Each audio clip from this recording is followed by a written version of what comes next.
Karena kalau Wahabi gak marah berarti kepada sesama Wahabi. Nah, kitab Al-Ibanah ini kitab karangan Imam Asy'ari. Wahabi ini penipu. Mengapa penipu? Kata Wahabi, Imam Asy'ari itu hidup dalam 3 fase pemikiran. Maksudnya apa? Imam Asy'ari itu asalnya Mu'tazilah, lalu pindah kepada kelompok Kullabiyah, kelompok Jahmiyah. Kita ini katanya Jahmiyah, kata Wahabi. Setelah pindah dari Jahmiyah kemudian pindah kepada akidahnya Wahabi. Nah, Imam Asy'ari yang kita ikuti itu pendapat kedua, bukan pendapat terakhir. Mengapa Wahabi bilang begitu? Katanya dasarnya kitab Ibanah. Karena di kitab Ibanah itu ada ada sekitar 1 baris, gak sampai 1 baris. Itu pernyataan Imam Asy'ari cocok dengan akidah Wahabi. Ini kata Wahabi. Kalau menurut kita para ulama Ahlus Sunnah, Imam Asy'ari itu pemikirannya hidup dalam 2 fase, bukan 3 fase. Apa fase pertama? Ketika Imam Asy'ari ini Mu'tazilah. Mengapa Imam Asy'ari Mu'tazilah? Ketika Imam Asy'ari berusia 10 tahun, ayahnya meninggal dunia. Karena ayahnya meninggal dunia, ibunya masih muda, menikah lagi. Ternyata karena ibunya ini entah kenapa menikah lagi, yang menikahi ibunya Imam Asy'ari ini ulama Mu'tazilah, Abu Ali Al-Jubba'i. Karena ibunya menjadi istrinya Mu'tazilah, maka sejak kecil, sejak umur 10 tahun, Imam Asy'ari hidup di bawah asuhan ulama Mu'tazilah. Tumbuh dalam keluarga Mu'tazilah, menjadi orang Mu'tazilah. Karenanya adik-adik yang putri ini, kalau dilamar orang Wahabi jangan mau. Kenapa? Nanti anaknya jadi Wahabi. Harus cari yang Ahlus Sunnah. Kalau ada kawannya yang putri dilamar Wahabi, larang, lamar kamu aja. Wahabi, jangan mau, dengan saya aja, begitu. Ya ini contohnya Imam Asy'ari, karena ibunya menikah dengan Mu'tazilah, beliau jadi Mu'tazilah. Setelah berusia 40 tahun keluar dari Mu'tazilah. Mengapa keluar? Ternyata ajaran Mu'tazilah itu kacau. Ketika dikejar, itu menghadapi jalan buntu. Mu'tazilah itu kan tidak percaya kepada takdir. Itu Mu'tazilah.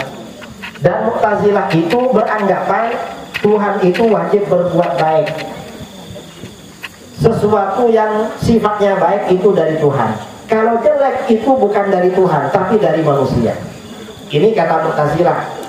Imam Asy'ari berdebat dengan gurunya Abu Ali Al-Jubba'i. Guru, saya mau bertanya, kalau kita akan punya keyakinan sifat jaiz, ya, sifat jaiz bagi Allah itu artinya apa? Fi'lu kulli mumkinin au tarkuhu. Allah boleh melakukan apa saja yang mungkin atau meninggalkan. Itu Ahlus Sunnah. Kalau Mu'tazilah, Allah melakukan perkara yang baik atau yang lebih baik, itu hukumnya wajib. Kalau bagi kita jaiz. Nah, Imam Asy'ari ini mendebat gurunya tentang Allah wajib berbuat baik. Ditanya gurunya, guru, ada 3 orang bersaudara meninggal dunia. Satunya meninggal setelah dewasa dan orangnya soleh. Lalu adiknya meninggal sudah dewasa dan orangnya jahat. Adiknya lagi meninggal ketika masih kecil. Itu bagaimana nasibnya di akhirat? Kata gurunya, kakak yang tertua yang meninggal dewasa karena soleh itu punya derajat yang tinggi di akhirat, min ahli derajat. Lalu adiknya yang nakal masuk neraka. Adiknya yang paling kecil tidak punya derajat. Adiknya yang paling kecil gak punya derajat. Lalu Imam Asy'ari bertanya, guru, kalau yang paling kecil itu bertanya pada Tuhan, Tuhan, kenapa saya gak dikasih derajat? Maka kira-kira bagaimana jawaban Tuhan? Nanti Tuhan jawab begini, Kamu kan mati masih kecil, belum sempat beramal soleh, makanya kamu gak punya derajat. Lalu kalau si kecil itu menggugat lagi, itu kan salah Tuhan. Kenapa saya dimatikan masih kecil? Coba saya biarkan hidup sampai dewasa, saya nanti kan jadi orang soleh seperti kakak saya. Oh enggak begitu, nanti Tuhan jawab, saya mematikan kamu masih kecil, ini untuk kepentingan kamu. Kenapa? Karena kamu kalau dibiarkan sampai dewasa, nanti kamu nakal, akibatnya masuk surga, akibatnya masuk neraka. Daripada kamu masuk neraka, kamu tak matikan masih kecil, yang penting masuk surga, walaupun nggak dapat derajat. Lalu kata Imam Asy'ari, gimana kalau kakaknya yang masuk neraka menggugat, Tuhan, saya ini kenapa masuk neraka? Loh, kamu ini kan sudah mukallaf, sudah dewasa dan nakal, makanya masuk neraka. Lalu kalau dia gugat sama Tuhan, itu kan salah Tuhan. Tuhan ini kan sudah tahu kalau saya dewasa jadi orang nakal, kenapa gak dimatikan waktu masih kecil? Biar saya selamat walaupun gak dapat derajat. Kira-kira jawaban Tuhan bagaimana, guru?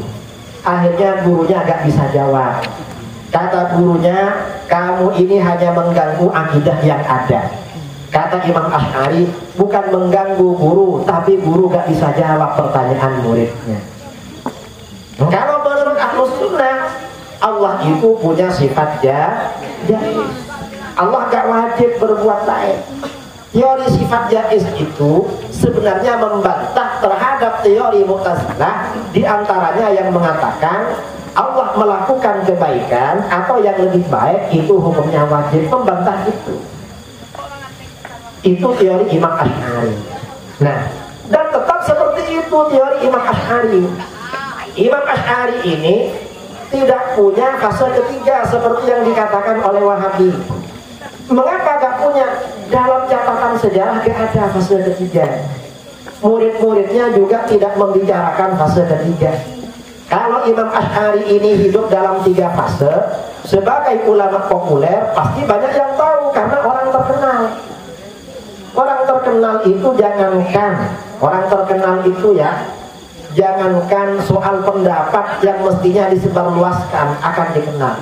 Kehidupan yang paling pribadi itu diketahui sama orang.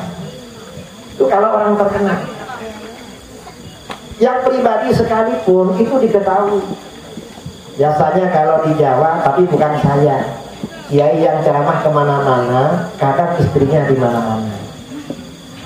Istrinya cuma satu di beberapa tempat. Itu walaupun disembunyikan, itu banyak yang tahu. Padahal sudah disembunyikan, cuma orang nggak berani bilang.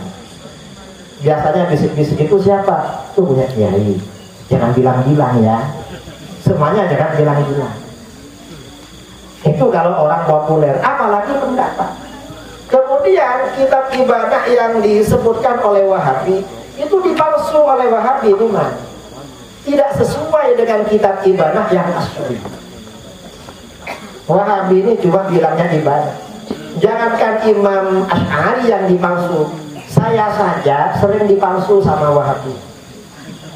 Saya ini berceramah, saya kalau berceramah masuk YouTube, pasti orang-orang Wahabi meneliti. Nanti kalau ada yang bisa dipotong dan menguntungkan mereka, nanti dipotong. Lalu dibikin judul gempa, ternyata Ki Idrus ikut Wahabi. Pasti begitu. Sampai di YouTube itu ternyata Ki Idrus melarang tahlil. Ini banyak di YouTube. Ya memang Wahabi suka begitu, suka memalsu dan menyebar luaskan. Pembohong, Wahabi itu suka berbohong. Kalau gak berbohong, gak mau jadi Wahabi. Saya kira itu ya pertanyaan kedua. Kira-kira ada pertanyaan lagi apa enggak? Karena 2 penanya, ini jawabannya setengah jam.